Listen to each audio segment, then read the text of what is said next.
Okay, we'll call to order the special meeting of the Board of Aldermen for Monday, December 9th, 2024. Everybody please stand for the Pledge of Allegiance and a silent prayer. And I ask that you keep in your prayers tonight the Myrano family. Phil Myrano Sr. passed away over the weekend. Obviously a loss for the city of Waterbury, but a tremendous loss for the Myrano family. So please keep them in your prayers. Pledge allegiance.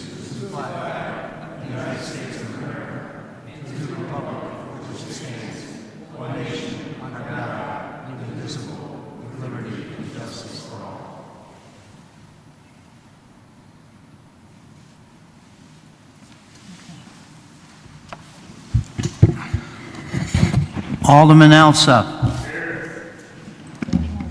Alderwoman Cavallo. Here. Alderman Dorso. Here. Alderman Hunter. Here. Alderman Lopez. Here. Alderman Mosley. Here. Alderwoman Martinez McCarthy. Here. Alderman Nugent. Alderman Rinaldi. Here.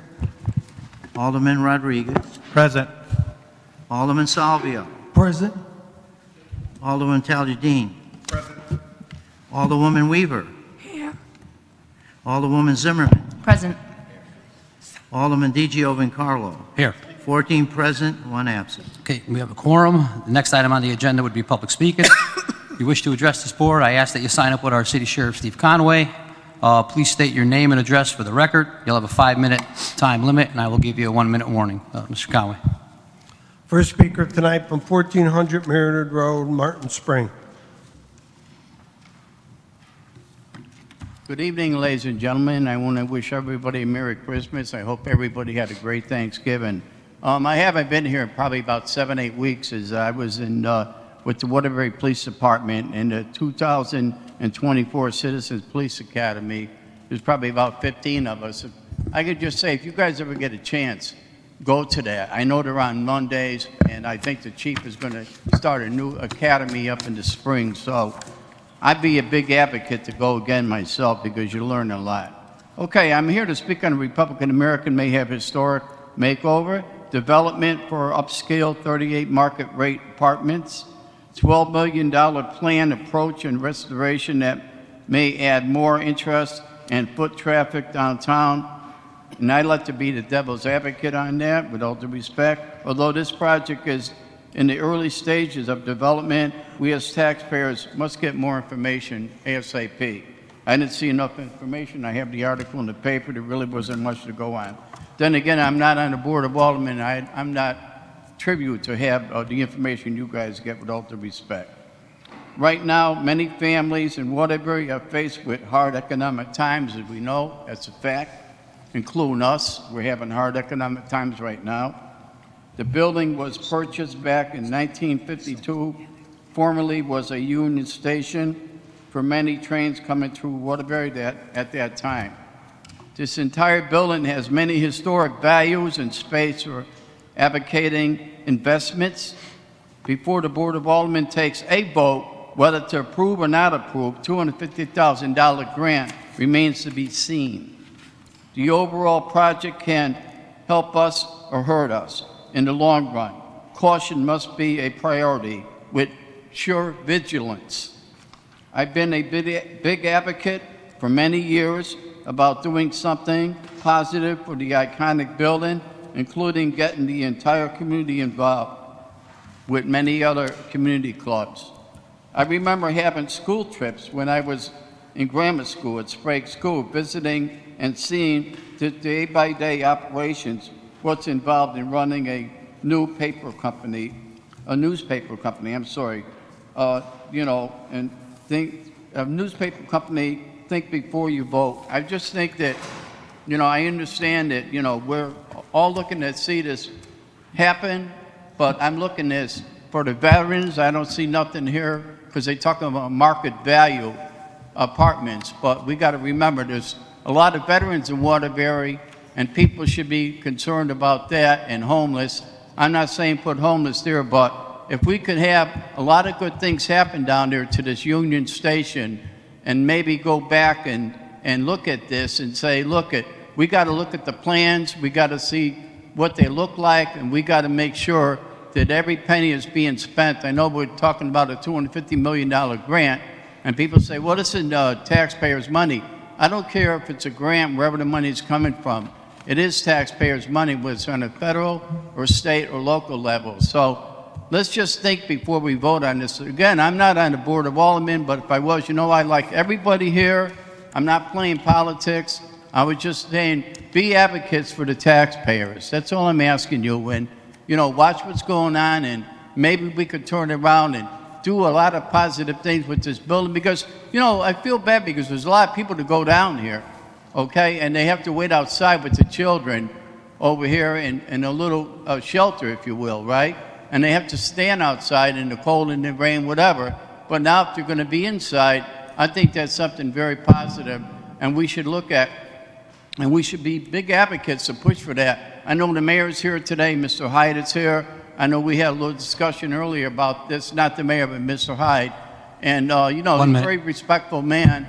And, you know, it just, hopefully, you know, we could work. 1 minute.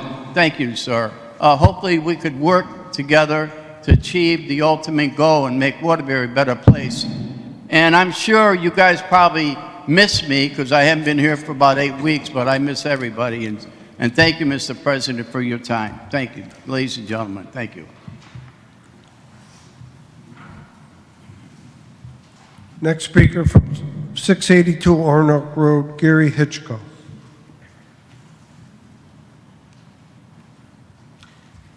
Gary Hitchko, 682 Arnold Road. Good evening, everybody. I just want to comment on the clock tower renovation project.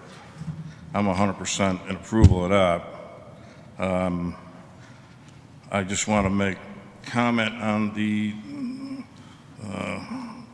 Aldermen are going to approve the $250,000. That's okay. For the design portion, that's what that's supposed to be. My thing that I am concerned with that building is I would like to see that main part of that building, and that's basically all I'm here is to just make comments on some of the design. But the main portion of the building where the big tree arch windows are, and Mr. Pape, they currently have a second floor in there, so you can't see that ceiling up there unless you go upstairs. So I don't know if their design is going to include removing that second floor, which it should be if the historical society's involved. Just picture, here's a perfect example, this room. If there were a second floor here, halfway up the windows, you couldn't see nothing. Same thing, when that tower, that building was built in the 1900s, the grandeur of that thing, when the people came in, probably a lot of immigrants came in through the trains and came through that building there. But I'd like to see that portion open, you know, use an open floor plan. You want to put your restaurants and all that stuff in the corners or wherever, but that's my main thing, is to open that building up so you could see the architecture and how that thing was back in the day. And as far as the decorations and everything, use all rail, show all the old pictures of that yard. I'm sure some of the older guys remember that yard back in the day, packed with trains and freight and the hustle and the bustle of that place down there. Let's see if we can remember some of that. I know DOT now is in the process of doing a renovation down there, or an upgrading on the waiting area and the parking garage. I think they should probably put that on hold right now till these plans come to fruition, and perhaps to work together with that. You don't want to build something that if you got to knock it down, or you can't do something because that's already built. Probably a big 2-story parking garage down in that whole area where they want to renovate the parking garage, the parking area right now. I think I should hold off on that right now till we see what happens here. What else? Yeah, that's all. Railroad memorabilia, pictures, industry down there. Let's keep that old. don't make it all bright and airy colors and everything. Let's leave it, like it was. Let people see, how it was back in the day. That's all, I think. That's it. Thank you. Thank you. Have a Merry Christmas, everybody. Merry Christmas.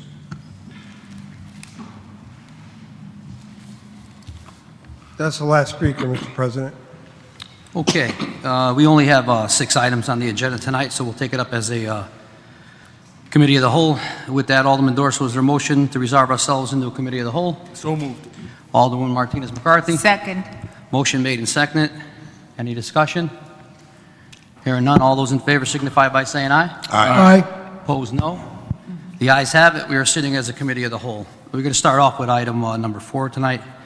Item number 4 is a request for approval of a budget transfer from the city's capital improvement fund for the fiscal year ending June 30th, 2025 in the amount of $1,662,456 as submitted by Sarah Gary, Manager of Budget Development and Oversight. Alderman Dorso, is there a motion? Motion to approve the transfer is read. Alderman Martinez McCarthy. Second. Motion made and seconded. Any discussion? Alderwoman Zimmerman. I just have a question on the unallocated funds. What do we have left in that bucket for the budget?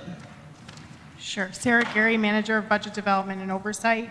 You could see on the first page on my memo, the unallocated capital account, once this transfer, if it's approved in the amount of $1,662,456, there will be just under $6.2 million left in the unallocated capital account. And this is what we use at budget development time when we'll be formulating the FY26 capital budget pretty soon. We'll be using that funding to fund projects in the 26 capital plan, as well as things like these opportunities that may come up during the year. If projects have cost overruns, we transfer out of there. So if this transfer is approved, we'd be left with a balance of just under $6.2 million. And is this left over from anything else? Any other projects that we had? Like, was this budgeted down to zero and now is this kind of like a balance of overflow, or? No, so we budget contributions to the unallocated capital account each year in the general fund budget.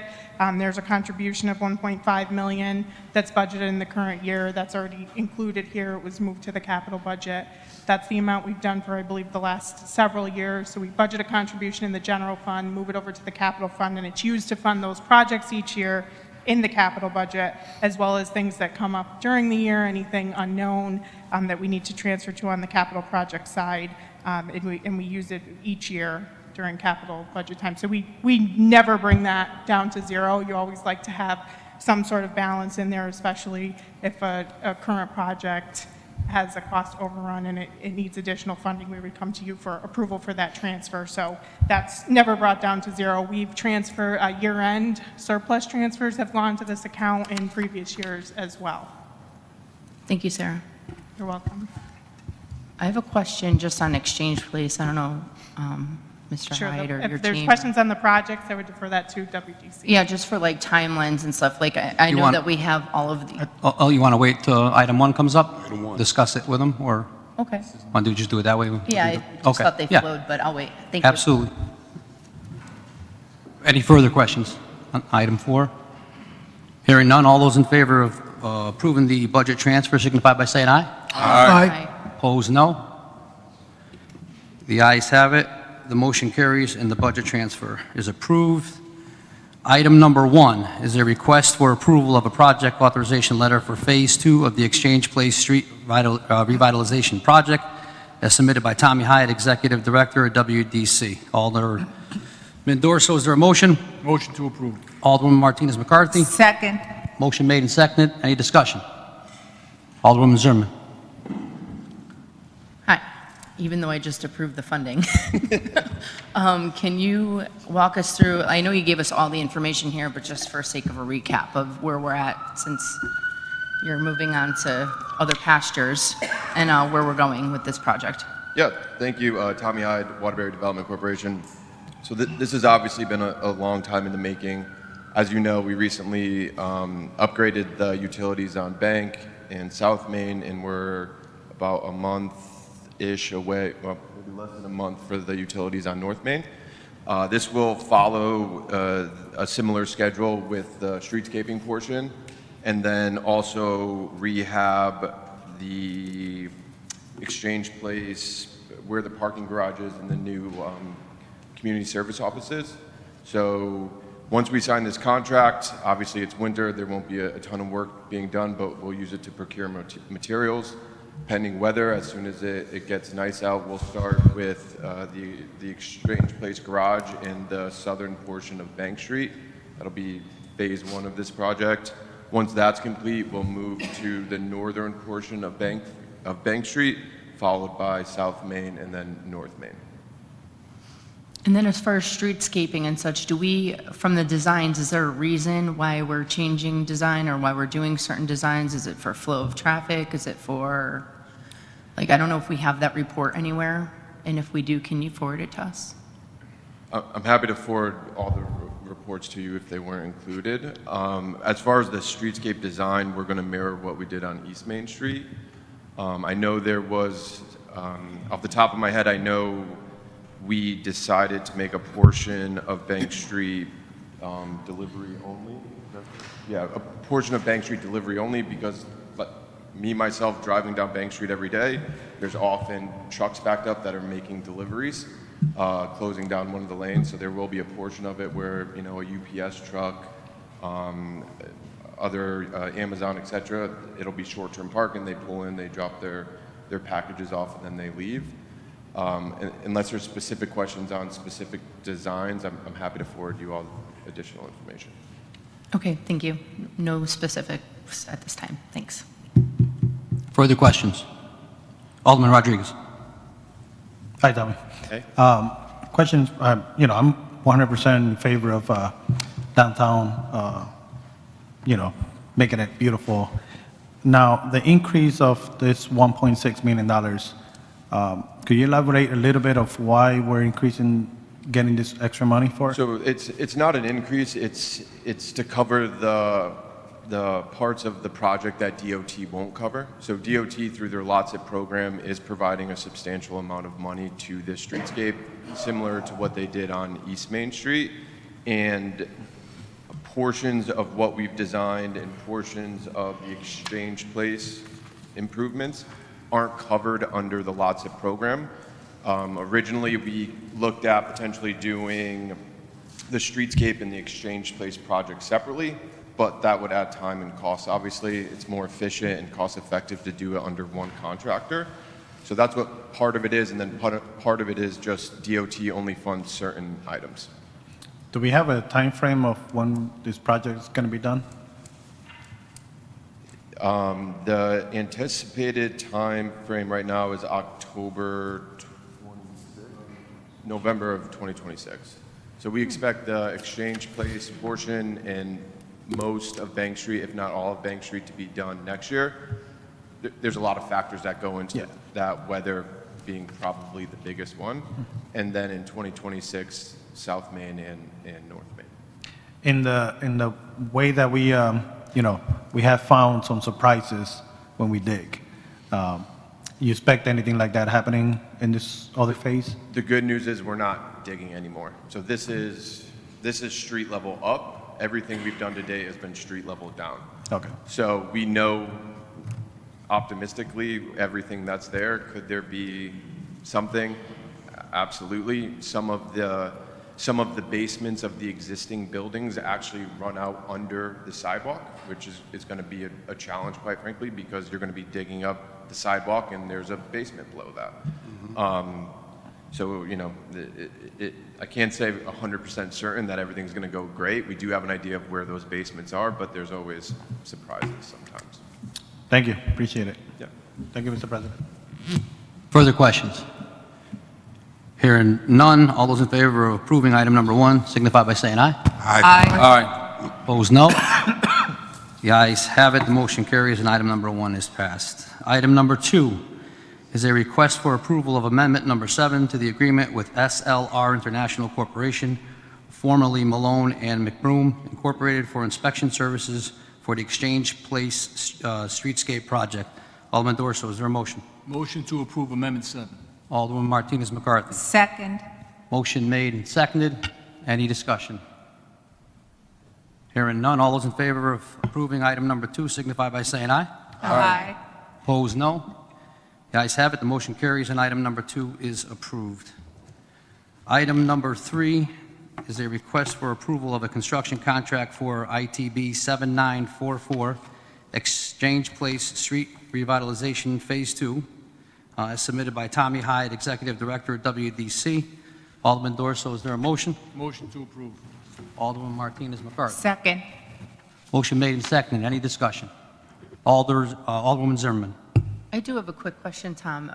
With the timing, why did we need a special meeting to get these approved? Like, is there a calendar year or a position move? What was the reason? Again, Tommy Hyde, WDC. So this started with the CIF grants. So both CIF grants are due on Friday. Those need to come before the Board of Aldermen. Obviously, we wouldn't be able to do that. The PAL that was already approved, DOT wanted that back by this Thursday. So we decided to include that as well, given the timeline. And then considering the PAL, SLR's contract, the contract with Appaloochee, and then the budget transfer all had to do with the same project. We figured it makes sense to include them all in this meeting. In the event there are questions, we could answer them all today. Thank you. Yeah. Further questions? Hearing none, all those in favor of approving item number 3, say aye. Aye. Opposed, no. The ayes have it. The motion carries, and item number 3 is passed. Item number 5 is a request for approval of a grant application in the amount of $250,000 for the Waterbury Clock Tower Historic Renovation Project in the state of Connecticut's Community Investment Fund 2030 through the state's Department of Economic and Community Development, as submitted by Thomas Hyde, Executive Director, WDC. Alderman Dorso, is there a motion? Motion to approve. Alderman Martinez McCarthy. Second. Motion made and seconded. Any discussion? Alderwoman Zimmerman. Thank you for recognizing me. This is a privately owned structure, correct? Yes. Okay. And we're approving a grant to help rehabilitate it. You want me to explain? Can you explain Yep. that for me, just so everyone understands? Yep. who's So again, listening? Tommy Hyde, Waterbury Development Corporation. So the Community Investment Fund is a state program that was created a few years ago.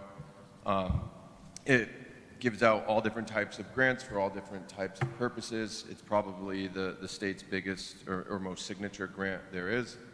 A few years ago, we got $10 million through this grant for Freight Street, and we've applied into it here and there over the last couple years with success and no success. The way the state likes to see these projects work is that, first of all, if you're a private entity, you're not allowed to apply into the program, but you can partner with a nonprofit or a municipality in order to apply into the program. The consultants on this project, who have done historic preservation projects throughout the state of Connecticut, reached out to the State Department of Economic and Community Development and said, we have this project, we're looking for some funding. Do you know anyone in Waterbury that could be helpful? They connected those consultants to myself, and we had talked through working with them to apply for this funding source. This isn't abnormal, I would say. It happens in other cities and towns across the state. We've had other requests that either private or nonprofit entities partner with us and work with them. So it's allowed. It's what the state encourages these entities to do, because they know that whether it's WDC or the city, we have kind of the infrastructure in place to facilitate the grant once if it's awarded. So there's a, we apply to the grant. If awarded, there's a lot of processes and agreements that happen on the back end.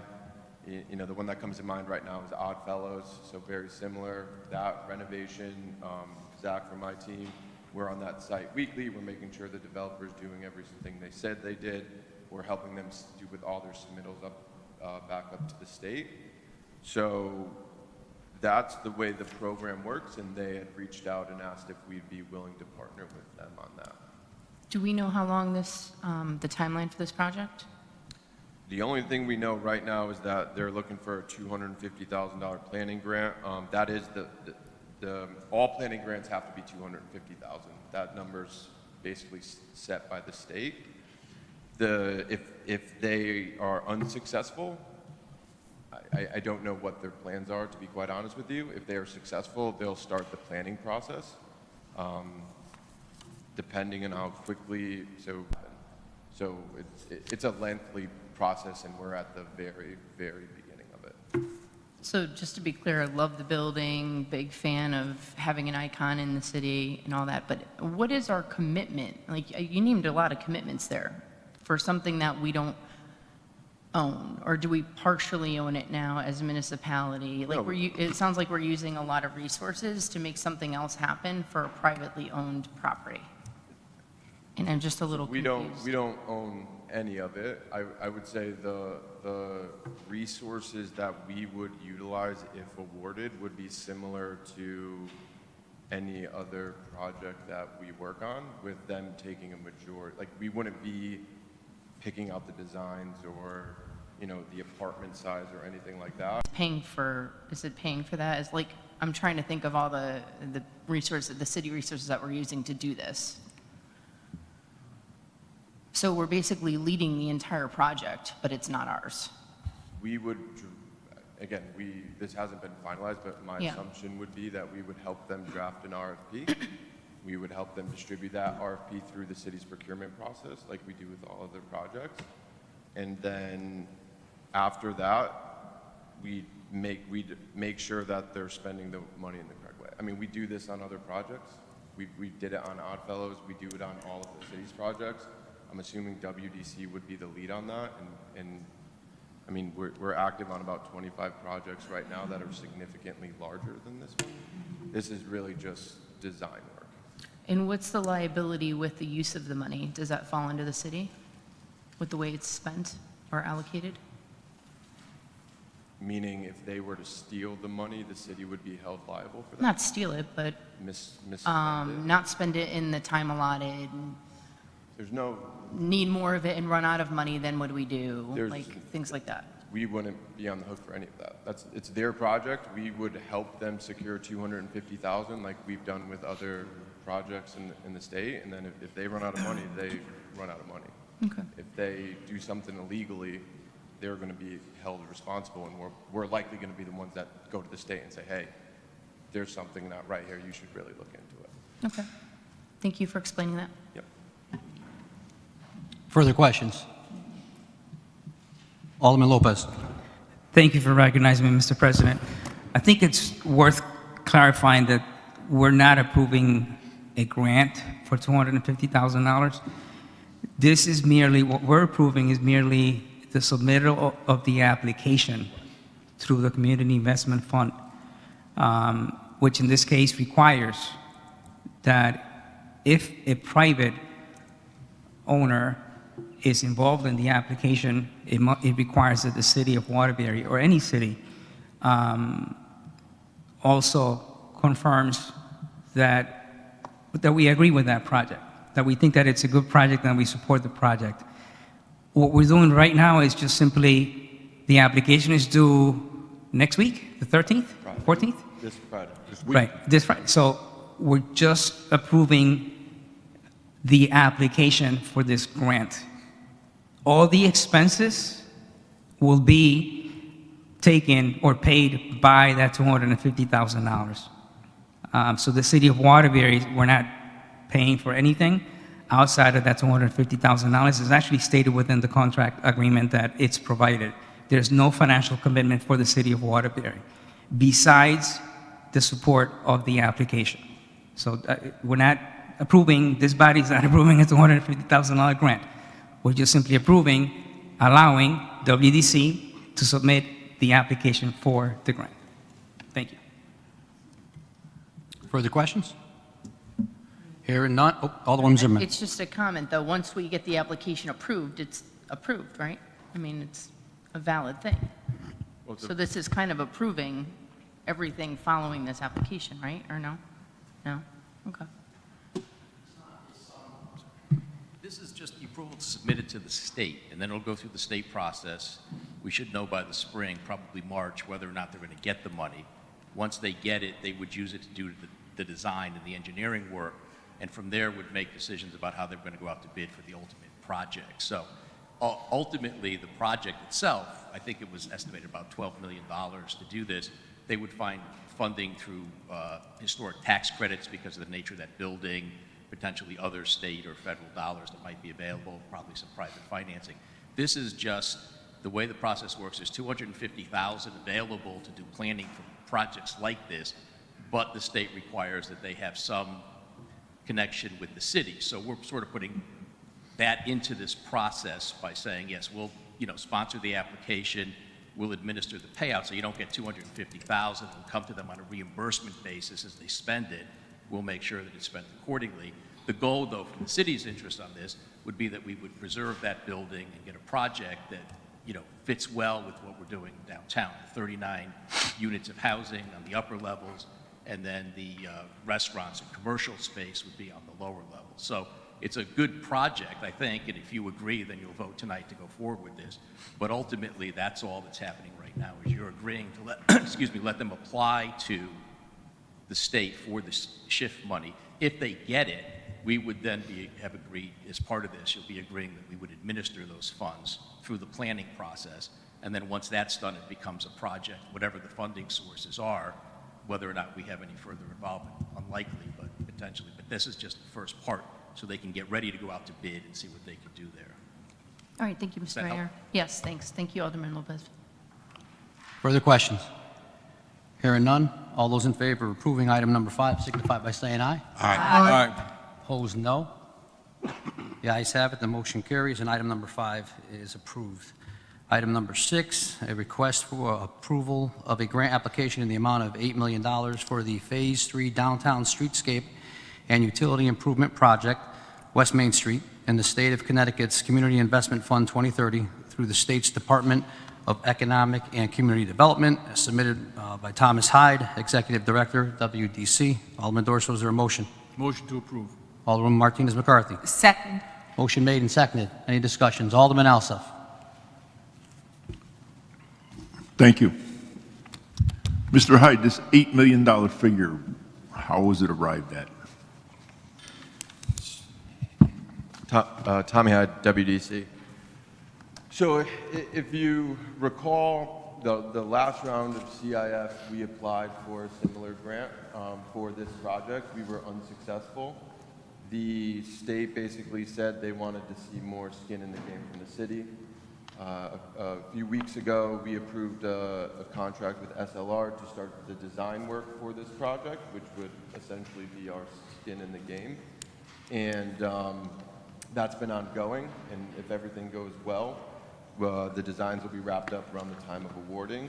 The numbers were gone over multiple times between SLR and Ron from our team, so we feel very confident in them. I think there's a representative from SLR here who can speak to that further if you'd like, but we've spent a lot of time and energy and work on getting to what we think are the appropriate numbers here. Okay, my concern, I mean, we just spent time on several additions and amendments and everything, the contracts, and it seems like every meeting we're doing something like that. At what point do we actually put a piece of paper down and says, this is what the project's going to cost, and we're not visiting it every other week or every other month to add $1 million or $300,000 or $400,000? We spend a lot of money on design, and it seems to me like it's all written in pencil and it gets erased half the time with change orders. I'm looking at $8 million and it's great, but how far is that going to get us without $8 million? Is that just seed money, so we're spending 30 or 40 by the time we're done with the project? What I will say, it's a very tough environment for estimating. As you know, projects continuously coming over budget. There's a lot of state and federal funding that needs to be spent or allocated by December of this year via ARPA, which is causing a crunch throughout the state, quite frankly. You could talk to municipalities all over the state. All their projects are coming in high because they're all trying to spend the federal money that came in 4 years ago, and that was due, it has to be allocated by this December, spent by next December. So if you think about it from that perspective, you know, the feds gave the city of Waterbury $78 million, and then the Board of Aldermen $123 million, I think. That happened across the entire state. There's been a 2-year ramp-up period getting those designs, getting ready for those projects, and now all those projects are going out to bid at the same time, and everything's costing a lot more than it otherwise would have. Again, I think you've met with my team. We are experienced with estimating. We have professionals with SLR who work on a lot of our projects that are experienced with it. I don't remember the last time I came before you with a significant change order, but if that's happening with other departments or entities within the city, I can't speak to that. I'm just concerned, you know what I mean? We get into it for $8 million, and then we're looking at each other going, well, we either wasted the $8 million or we're going to spend another $4 million to get something else done. You know, it doesn't make sense that we can't put a project together that actually has a start and a finish without everything in between. That's the problem. So this is, as you may recall, there's a raised grant that we had gotten that's going to do the streetscape on this same route all the way down from the Green to Riverside. This $8 million is to do the infrastructure underground before we do the streetscape. It's an estimate right now. If it gets approved, the design gets finished, we'll go out to bid. That'll be the number of the project when we started. But I'm going to tell you today, you may remember East Main Street, the other underground.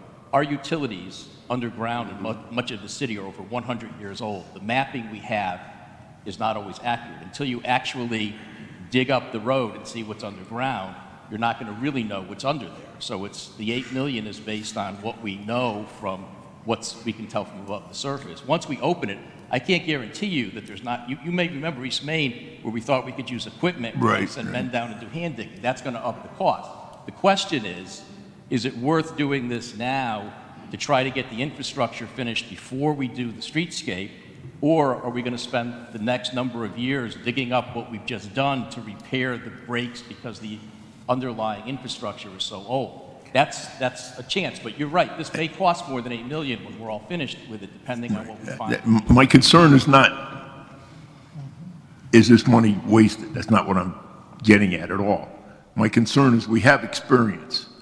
As you said, you put a shovel in the ground and you pray that you don't find something. But we've been in Waterbury for how long? A long time Waterbury been here. We know you put a shovel in the ground, you're going to find something. Is this $8 million reflective of only what you should have, or is it reflective of what we probably have? That's my concern. I mean, I don't think you can put a price tag on what we probably have, right? I could tell you right now, our water mains are shot. We know that. We know that.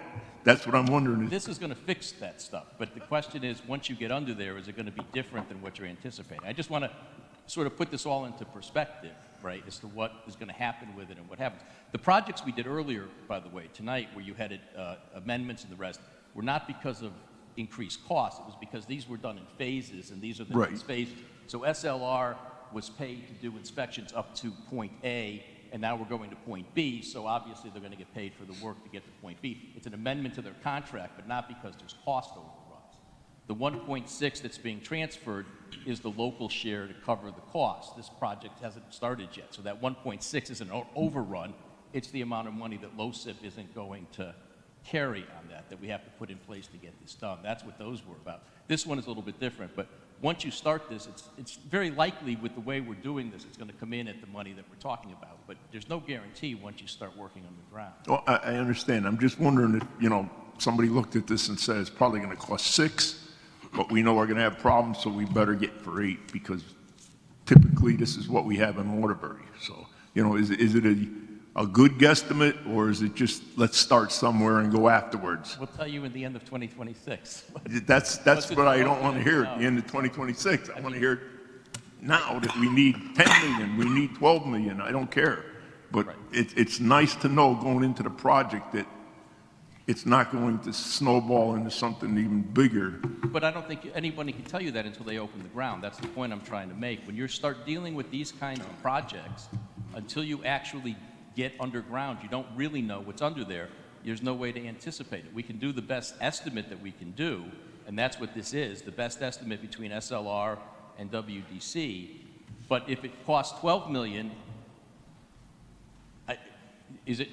would you prefer that we don't undertake the $8 million? That's not my statement. My statement is, how well did we anticipate what is typical Well, I think in Waterbury? That's my real concern. We know what a typical thing is. You're going to open that door for $6 million, and it's going to cost us 10 by the time we're done.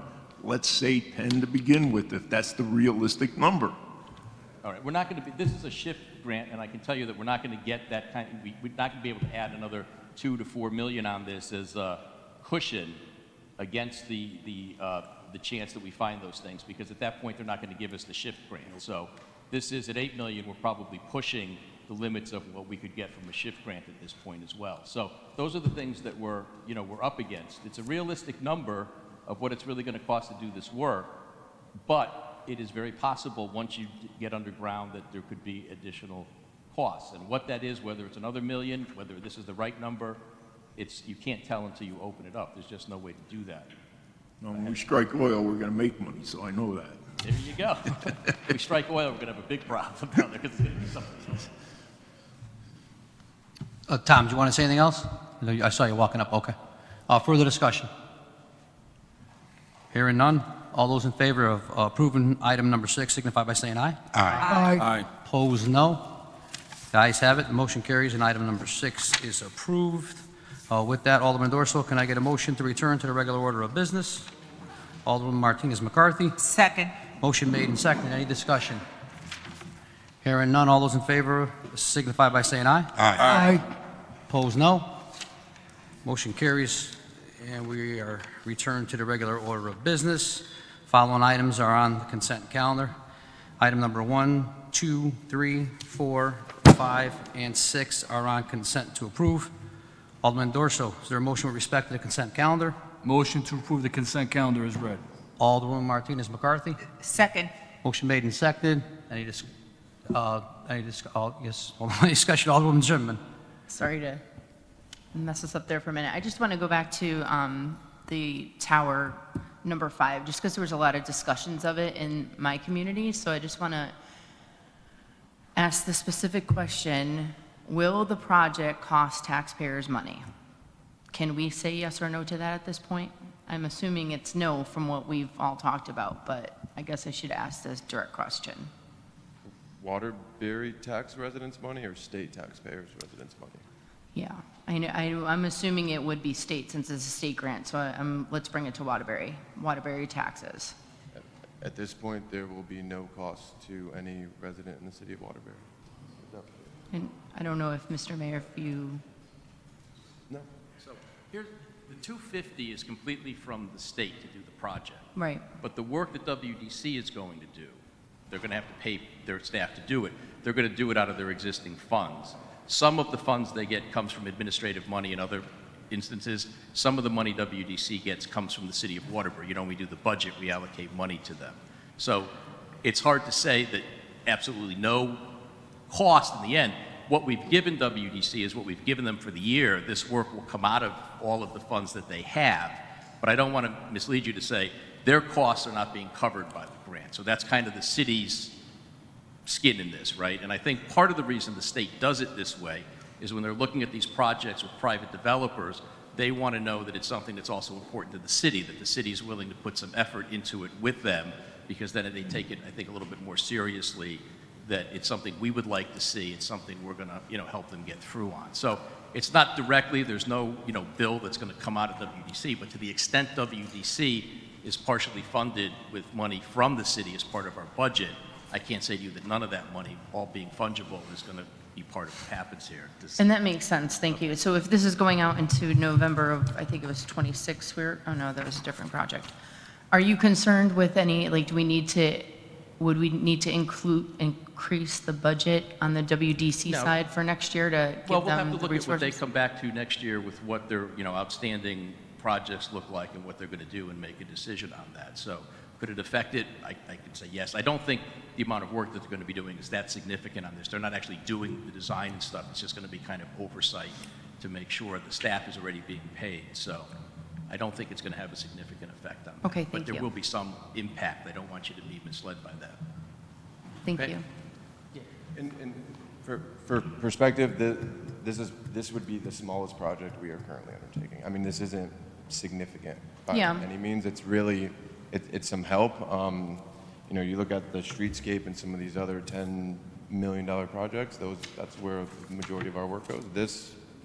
This maybe is a call and an email a couple times a week, but it's really, that's why we want to help. And that's kind of what WDC is here to do. I mean, that's the way I understand it. We want to help everyone in the city of Waterbury.